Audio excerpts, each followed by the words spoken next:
All right. Hello and welcome, everybody. This is the Sustainability Leadership Series. And today I have the pleasure of interviewing Claire Oleksiak, Executive Director of Sustain Dane. Prior to joining Sustain Dane, Claire worked as the Community Services Manager for the City of Madison Parks Division. In that role, she facilitated partnerships with public and private organizations, managed community facilities, and implemented the Connecting Children to Nature initiative, which sounds super awesome, Claire. She also worked on local community and economic development in Washington, D.C. for 10 years. So Claire, thank you so much for being here and welcome to the series. Thank you for having me. It's great to see you, Jessie. Yeah, so let's get started by talking a little bit about Sustain Dane. Can you share sort of how Sustain Dane got started and what is its mission? Definitely. So Sustain Dane's mission is to inspire, connect, and support people to accelerate equity and sustainable actions for community well-being. And we work a lot with businesses and organizations and municipalities and individuals to make that mission come to life. The organization itself is about 20 years old. In the early days, we did a lot of work around eco-municipalities, around kind of like neighborhood community circles. And then over time, through different iterations, different executive directors, different needs in the community, our programs have grown and changed. Awesome. So tell us about where your programs are today and share maybe those that relate to businesses and how you help them advance sustainability. Definitely. So I like to think of our programs in kind of three areas. So I'll talk about them that way. The first one is around what I like to call our education kind of programming. And that relates a lot to our businesses because that's helping people figure out how to prioritize and implement sustainable actions at businesses or organizations. So we have workshops where we're working directly with people in businesses or in organizations that are those leaders, those change makers, giving them kind of the context, education, helping them think about how that relates to the vision and missions of their own organizations, and then getting the resources to successfully complete projects.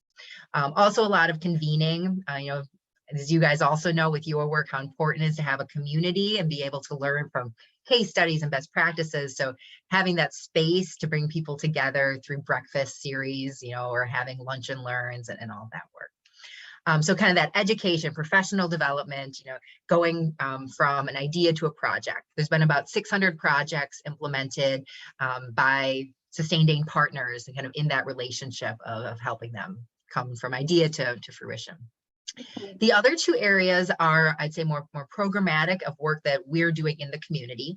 The first one is around energy efficiency and affordable housing. Affordable housing, we know, is about 30% less energy efficient, which leads to oftentimes a higher energy burden. So we're working in partnership with Elevate, a great organization, and conducting assessments and then have grant funding to actually pay for upgrades in multifamily apartment housing. We're doing about 100 units on the north side of Madison right now, and then we'll be able next year to move into other communities through additional funding, as well as work with Middleton and some other neighboring communities.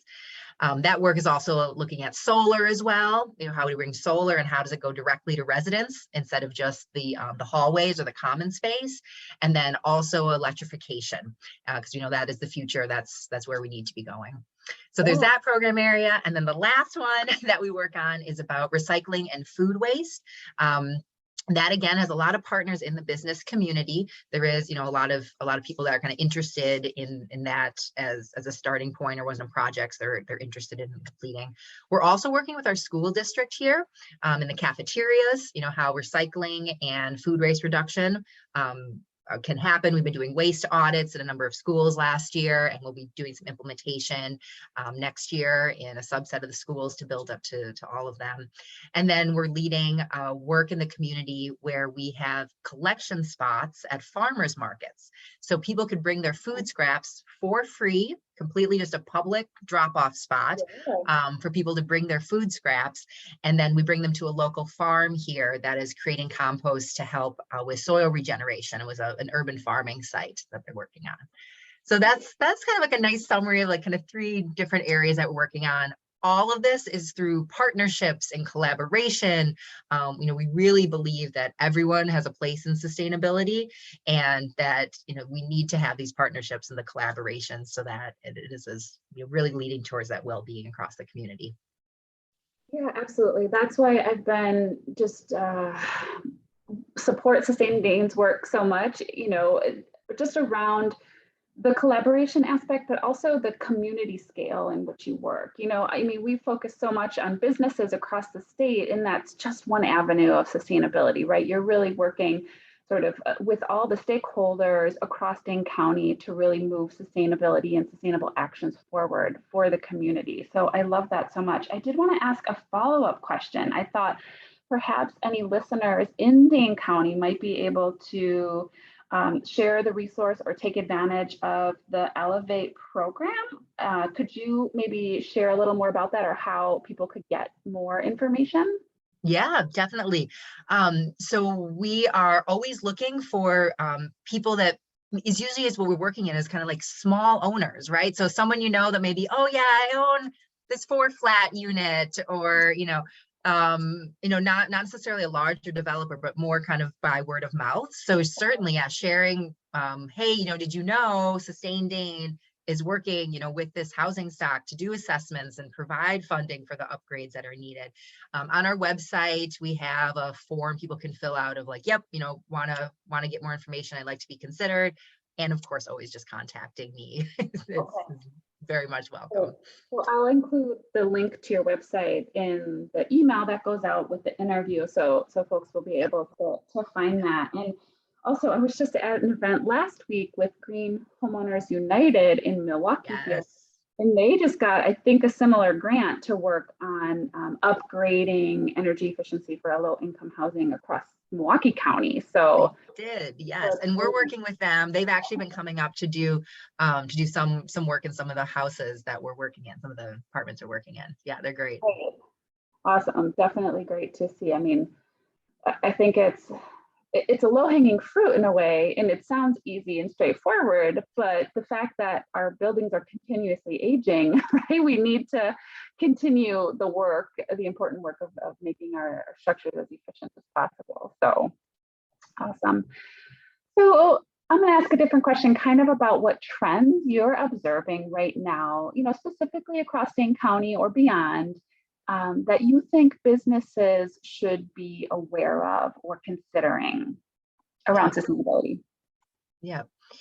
So with the businesses that we're working with right now, we're seeing a really exciting mix of new businesses coming to this work, and also a reinvigoration, I'd say, of sustainability efforts within businesses we've had long time partnerships with. And I think part of that reinvigoration is people kind of passing through the last 2 years of challenges that we've experienced, and kind of maybe finding space to reconnect, and or wanting to have areas that they feel like they're giving back to in the community. There's also been a lot of change in staff and team members. So we find that there's some of the businesses that we maybe worked with 10 years ago, they have a whole new sustainability team, and they realize, oh wait, like this team never went through the workshops, and they're really excited about it, and they have new ideas and they want to do projects. Or we even have some people that have changed jobs and said, oh yeah, we worked with Sustain Dane before, my new company also needs to work with you. So that's kind of overall exciting. In terms of projects themselves, we're seeing still sustainability plans. Not everyone has one. And people really getting down to we got to get this written down. We need to have our roadmap. So that's still, I think, is very much a trend that we'll see continued. Transportation. We're seeing a lot more kind of interest and engagement around transportation. I think part of the telework that we've been doing, or the remote work we've been doing, has kind of brought that back up, and what is a whole commuter solution for my company. And also how do we track maybe what it means if people are working from home and the benefit that is to our carbon footprint. So kind of getting more focused on that. And then, electrifying their fleets as well is something we're hearing about. There's also been interest in focusing on more of the physical nature around buildings. So pollinator gardens, areas for kind of engagement and visual cues outside of businesses, that there is a connection to nature and a support for nature, which then leads into, climate change and climate solutions that they're working on. And then I'd say the last one is, Sustain Dane really looks at sustainability through a holistic lens. So we look at environmental health and how that connects to social well-being and equity, and how that connects to a just economy. And a lot of businesses are really resonating with that and connecting the work of sustainability to diversity and equity work, and how that connects with also, paying us forward and really inclusivity overall. So we've had some really interesting projects with how solar panels going on, also going to be supporting human rights in countries where mining is going on, or pay it forward models for fighting food insecurity with local food sources. So I think there's also a really important trend, maybe is the word to say, about connecting sustainability with all of these other really important social issues. Yeah, that's great. I know we've taken a holistic lens to sustainability.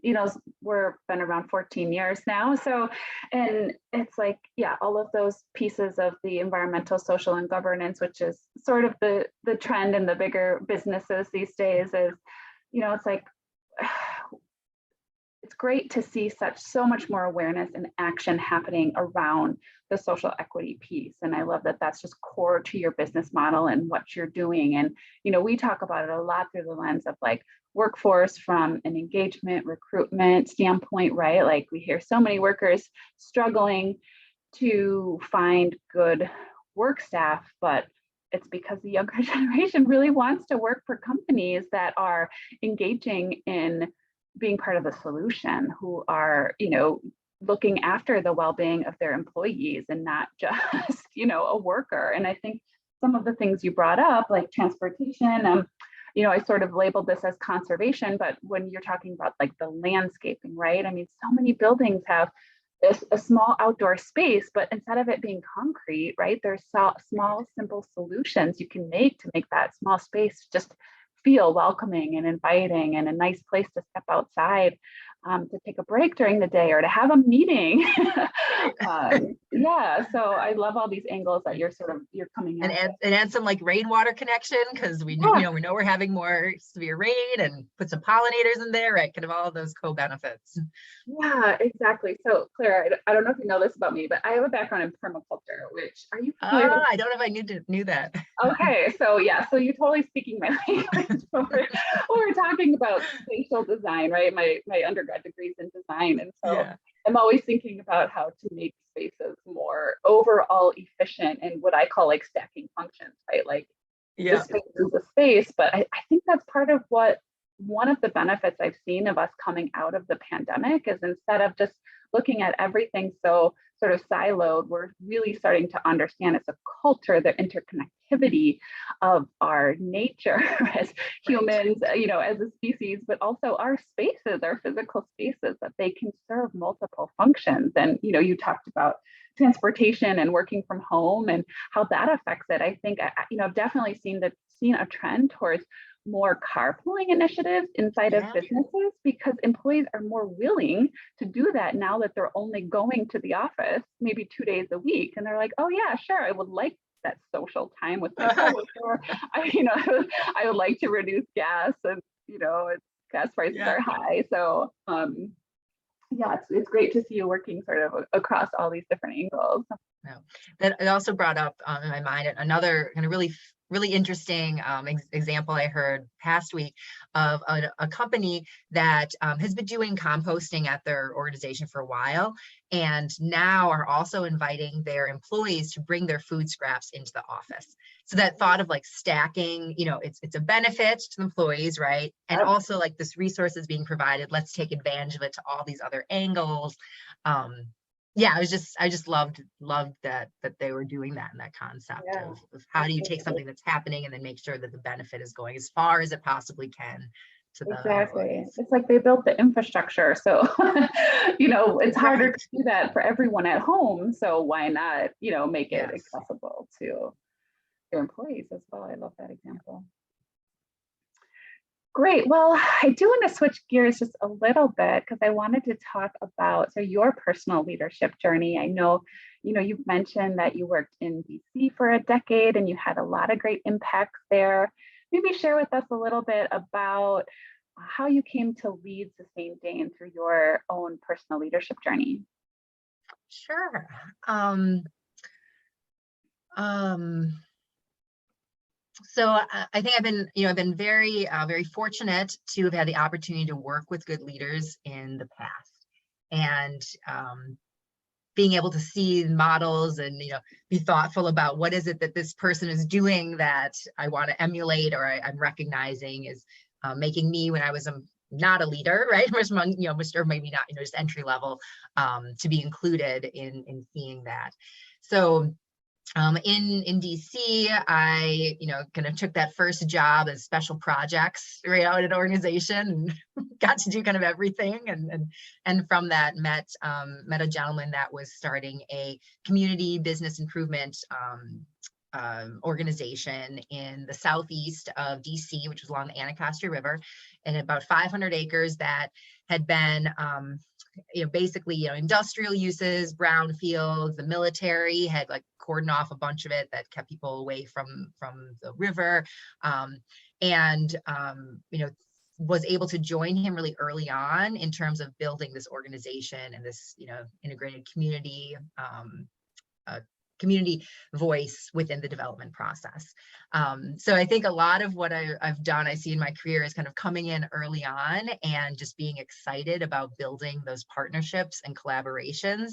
And I think that's really central to my leadership, both style and my opportunity that's led from there.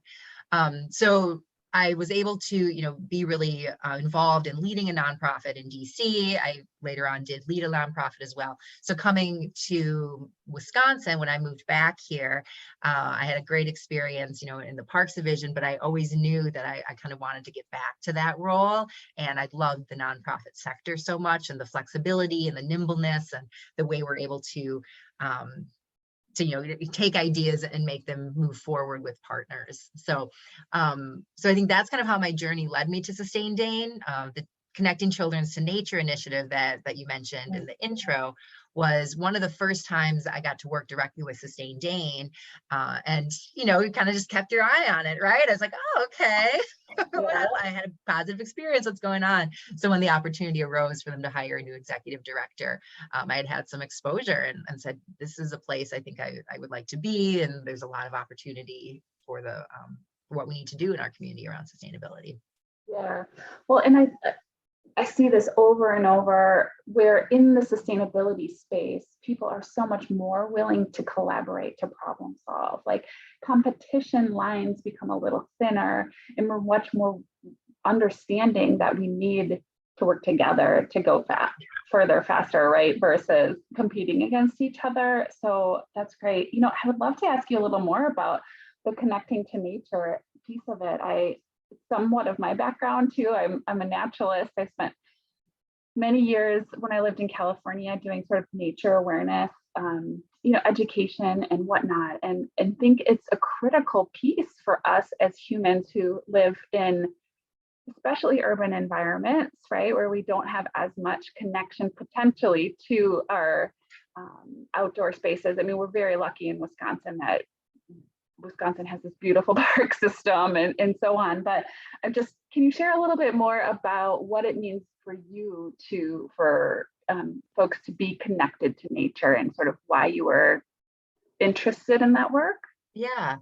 It was a really great project. And I think one of the things that really hit me early on when I was invited to be part of that team was some reflection we were doing about what are those memories of your childhood that stick out to you. And what was recalled in my head, what I thought about, was the time I was outdoor, right? The time I was swimming in Lake Wingra, or I was at the beach, or being at the local park, and then realizing, there's a lot of research that's been done on this, that today kids aren't outside nearly at all the same amount of time that one or two generations were ago. And there's both the connection to nature that is important, right, to then want to, see that nature continue. But there's also a lot of social, emotional, and even physical benefits that we get from outside, balancing on a log, type thing. And that disparity becomes much larger when you look at race and socioeconomic status. So kind of, I think that sometimes maybe taking for granted, like, oh, nature is here, or it's not here, but then really thinking about the ways in which it can be a huge benefit to help kids in particular, right, on their journey of growing and becoming little humans.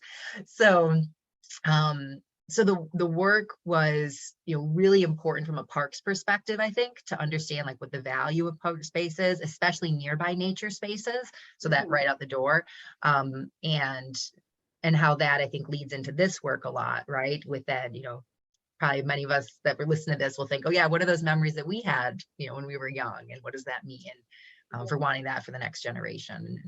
Absolutely, I would definitely encourage listeners to spend some time thinking about that or talking about it with colleagues or coworkers or your family or whoever it makes sense to think about. Just it'd be curious to hear what else comes up besides those nature connections, because I talk about that a lot with people, like in our generation, especially. I have young children, right, who are growing up now in this more tech era, and as a parent, it's like, how can I balance my values of having them have a strong connection to nature, as well as the modern values of technology. So that's kind of a constant ongoing dialogue that we have in our house. I did just want to share a resource that I think is related to what you're talking about for listeners if they're interested in learning more about this. There's a great book called Last Child in the Woods. I don't know if you've read that. Okay. On my bookshelf. Yep. Yeah, exactly, about this. It's by Richard Louv, and it's kind of about this concept of what he coins nature deficit disorder, and how our lack of connection to nature is somewhat a cause of our lack of action around climate and climate issues in the environment. So really interesting read if folks are interested in this topic. So what I also really like about kind of that book is thinking about how a lot of climate solutions also lead to more connection of time in nature, right? So that time on maybe a bike that you're able to spend, or walking, to get to your office, that more, okay, you're outside more, right? Or okay, you're growing some in the garden. Oh wait, you're outside more, and that it actually fills our cups in a different way than we maybe would even realize was going to happen. Exactly.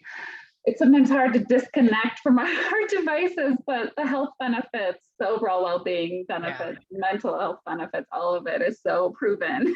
So do yourself a favor and get outside and connect. I know when I worked at Outpost and, sort of through USGBC, we sort of promoted the 30 by 30 challenge. I'm not sure if you're familiar with that, but so it's like 30 days, 30 minutes. Yep, in nature for 30 minutes. And every time I do that, it's just like, I feel so much more alive, re-energized, passionate, just inspired to carry on this work. So, well, let me ask you, what leadership lessons have you learned through, your journey through these collaborations and the different projects that you've done that you think might help others who are listening maybe take their work to the next level? I mean, the first one is be kind, right? And, kind of approach with curiosity and grace, in partnerships and in leadership, right? Looking at your team, right? The different, the strengths that they have, the different growth areas they have, right? And that, we're all this ecosystem and organism to work together and, help carry a load when someone needs help, and in exchange, that will help overall grow and go forward in the ways you want to. I also think I very much am a person that's comfortable moving forward with I don't know, 75% of the information and feeling that we can build the rest of it as it's moving. And that doesn't work for everyone, certainly, but I know for my leadership style, I feel really confident in bringing like the right people together and then knowing that we can figure out if there is something ahead that we need to figure out. So just a lot of confidence, I guess, in our ability as people and team members to work together. Yeah, I think that's really important that you bring that up, because especially in sustainability, we don't have all the answers. We like, we're seeing companies make these net zero goals and claims, and you sit down and talk to them, they don't know how they're going to get there. It's, so being willing to be outside of your comfort zone, understand that you don't have all the answers, like you said, build a really strong team that you can trust. Well, we'll figure this out as we go. I think that's an important quality and an important thing to consider. I know one of the leaders that I've worked with over the years, and I sort of had a rub about this because, he's always reminding me, Jesse, it's not a sprint, it's a marathon, right? And yes, that's true. And there's so many times when I'm so motivated to be in action that I just need to take action. So like you, it's like sometimes what that leads to is moving quicker than is comfortable for some people, and knowing and trusting that we'll figure it out as we go. And yeah. One thing in doing that I like to talk a lot about is what is not changing. So kind of like that change management of like, okay, we're going to do this, or this is how we're going to proceed it. And not everything is different, right? These are things that are still going to be the same. And then there's just this newer part that we're also going to be exploring or working on, because I think that helps some people that maybe are less inclined to kind of move forward without having all the answers. Yeah. Well, so this is sort of a follow-up question to the last question in terms of what leadership qualities do you think are necessary that leader and listeners should be considering that will help take us to the future of a more sustainable and just world? Yeah, I think the first one is that leaders happen at all levels and at all times, and there's not a title that makes you then a leader. There's even people that have titles that I say I would not follow, and they're not a leader for me. So just really knowing that wherever you are in an organization, whatever you're working on, the way you approach the work and the way I think you provide a space for others to share opinions and be curious and ask questions and provide a team, like that makes you yourself a leader, because we need everyone to be leaders. That we can't just wait for one person to be the anointed person that we will be a leader for. This is making me think of something you said earlier, which is kind of focusing on your team's strengths. Are there any tools that you have used over your career, or that you currently use to sort of, I don't know, bring your team to the same page, or, I mean, like Strengths Finders is So during the pandemic, we were really intentional about having time together that was downtime, that was like we're in relationship with each other time. So once a month, once every 2 months, we would schedule lunch hour, either hikes together, or we'd go like walk downtown together. And it's kind of in those moments that we got to know each other, I think, because we had people that joined remotely that we'd never even actually met in person. And you're kind of getting to know each other, that allowed us, I think, also to understand each other, and kind of know what some of those strengths are.